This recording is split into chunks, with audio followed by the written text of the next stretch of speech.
Ticket পেয়েছি, সিরিয়ালে দাঁড়াইতে হয়েছে, খুবই হ্যারাসমেন্ট হয়েছে। আমরা আজকে সেই সকাল থেকে দাঁড়ানো, অনেক ভিড়। আজকে ঢাকাতে যেতে পারবো কিনা জানি না, কখন যে পৌঁছাবো। টিকিট পাইছি 3 জন আমরা, দেখি কি হয়। আমাদের বাস এখন আসে নাই, 6:30 সামথিং এরকম না, 7টার দিকে দাঁড়িয়েছি, এখন বাজে হচ্ছে 9টা।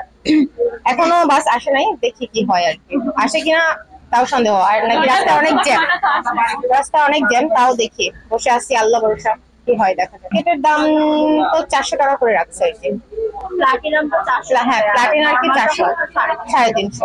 আমি তো এখন যাবো না, আমি টিকিট 4টার সময়, 4টা টিকিটের জন্য আসছি। বিকাল 4টার সময় টিকিট, এই জন্য এখন টিকিটের জন্য আসছি। ফোনে পাই নাই, এই জন্য সরাসরি আসলাম। গাজীপুরের উদ্দেশ্যে চাঁদপুর পর্যন্ত। এতদিন শুধু নামই শুনছি, আজকে বাস্তবতা দেখলাম আর কি, এখানে অনেক জ্যাম।